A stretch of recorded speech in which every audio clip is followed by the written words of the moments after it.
I have a very basic question. So as a teacher in the classroom, on behalf of all my students, I'm asking this question. So India today is a very influential country, no doubt about it. And we have a very influential Prime Minister. He has visited the United States of America, if I'm not wrong, for 7 times. And widely respected all over the world.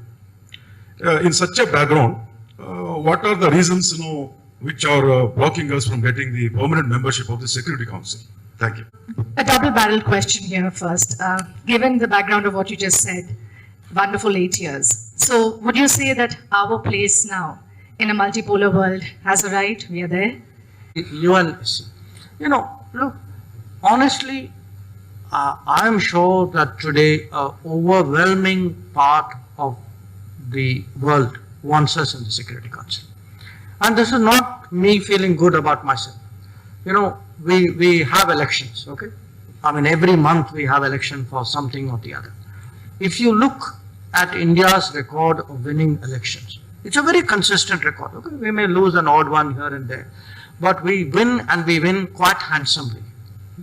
And the reason is, a lot of countries feel when India stands for something that, an Indian voice, I mean, we've been through 3 or 4 very stressful months in the UN environment because of the Ukraine conflict. But even if I say so myself, I think there is a general sense, okay, the Indians are responsible, Indians are sober, they use, they're very measured in taking positions, they try to find solutions, they try to bridge divides. So my sense is there is huge sentiment out there in our favor. Our problem is that, as you sometimes have in a public bus, the guy sitting on the seat won't vacate it, okay? So they don't want, there are countries who actually have been there since 1945. Now, you can argue today they are not reflective of the global reality. But let's expand it. You don't have to replace somebody. So actually, you're not asking somebody to get up from the seat. You're just saying put another bench out there. And it is actually I think in a sense the reservations today of the entrenched players, who then find partners outside, because you can always find somebody who has a vested interest in this not happening. But I hope, we will, something you have, perseverance is a very important part of this journey. The related question, therefore, have we arrived at multipolar? I think we are arriving at it. It's present continuous. I don't think there's a definitive point. Certainly, if you look at India's economic weight today, we are a $3 trillion economy.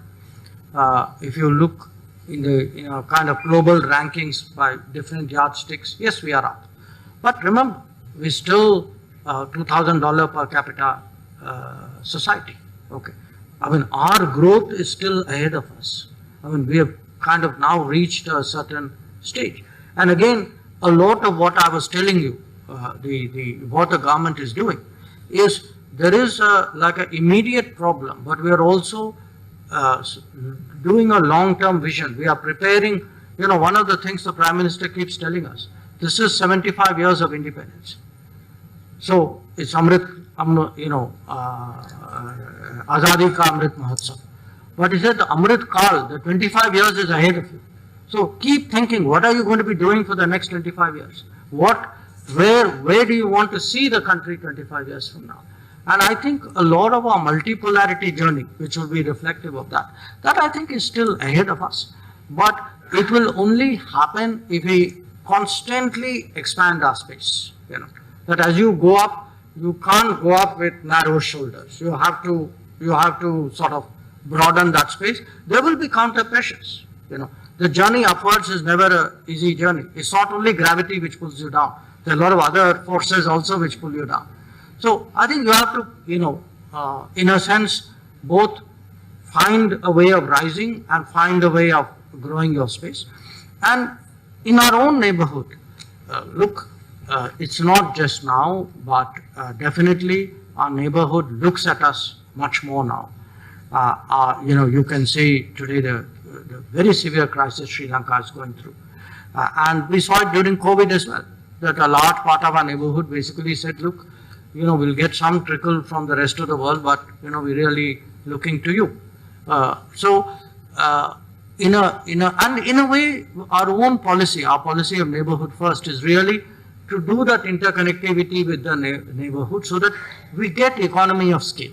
That it could be power, because, it's possible that power in Eastern India is more easily consumable in Bangladesh rather than having to be wheeled into Karnataka. So, I think if we are able to build regionalism, a sense of scale,